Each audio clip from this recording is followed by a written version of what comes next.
Hey everybody. So I think we all have I think we all know a lot about the uh, 51.4 GM, um, the new one that came out from Sony this year, and you know I think in these kind of gear videos we like to start off with giving all the specs and things like that. I suspect that you already know all the specs of the lens. And with the hundreds of videos that are available on that particular lens, I don't think that it was a good use of your time. So I just want to spend a few minutes talking about my experience. Now, I originally got the lens a few months ago, primarily to replace the older 51.4 VA lens that came out from Sony a number of years ago, and this one is significantly heavier. And among a lot of the problems that this one may have had, I mean, the images were pretty good out of here.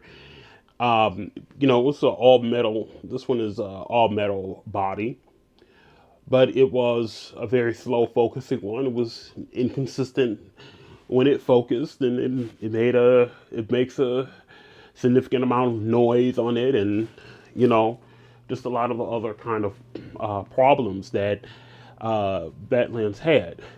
The 51.4 corrects a lot of those issues. Now, before I talk any more about that, the monkey in the room is that there are a lot of 51.4s out for the E mount, for Sony E mount.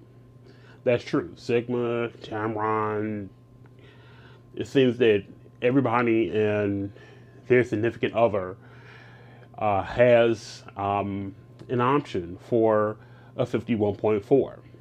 And, that's fine. Um, so, and then there's the 51.2 that Sony came out with a couple of years ago, which is great. Had a friend let me use that one.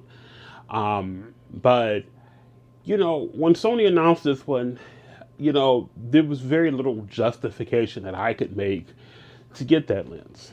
And to be honest with you, I don't really see the difference between the two other than one is 1.2 and one is 1.4. Um, and I think that's something that's really really important. But when I think about the 51.4 GM, one of the things that I can say is that since I've been shooting with it, is that the images are stellar. The autofocus is great. It gets out of the way when I'm shooting. Half the time, I don't even notice that it's on the camera because I can just get there. I'm shooting, shooting, shooting, shooting.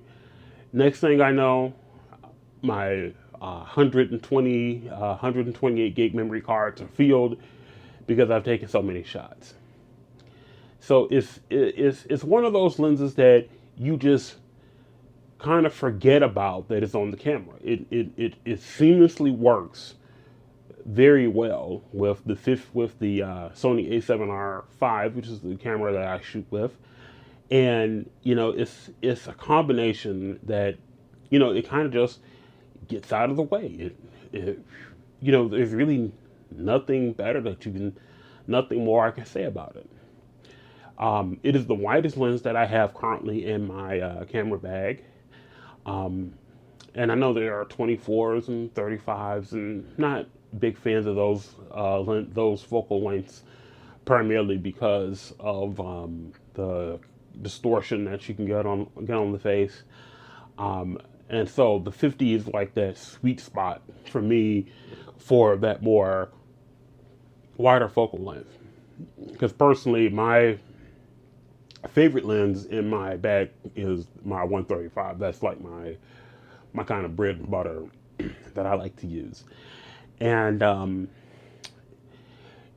so it just really gets out the way. And I find myself keeping it on the camera.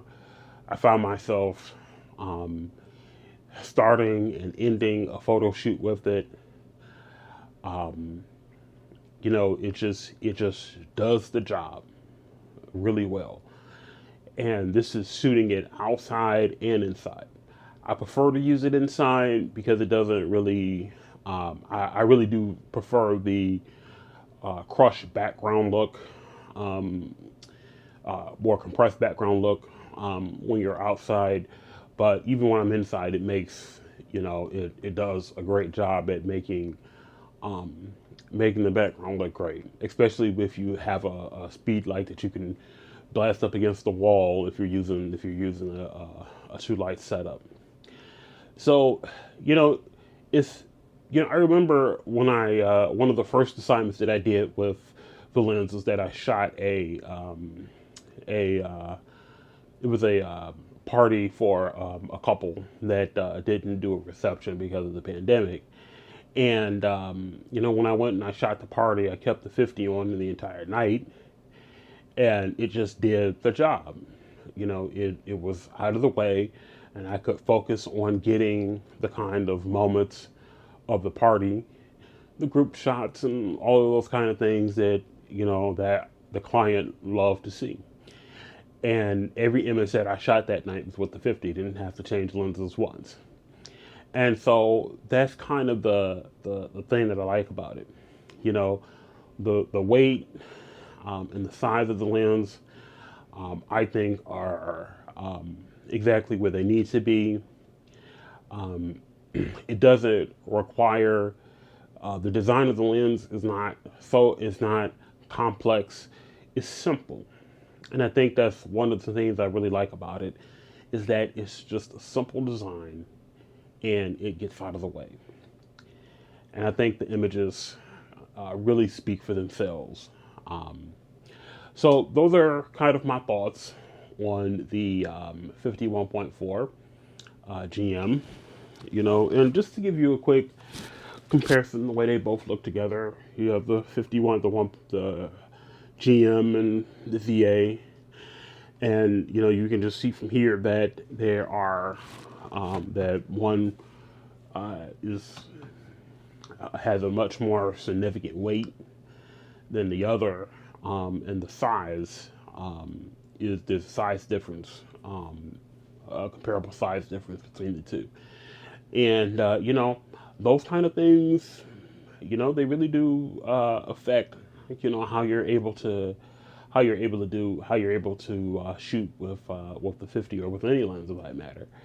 And so that's kind of one of the things I really like about the lens.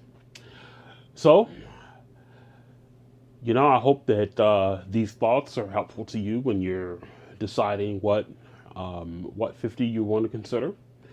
And I would always suggest, you know, I'm going to suggest that you would look at a couple other videos and um, look at all of the different options that are available. So, thanks, and we'll catch you in the next one.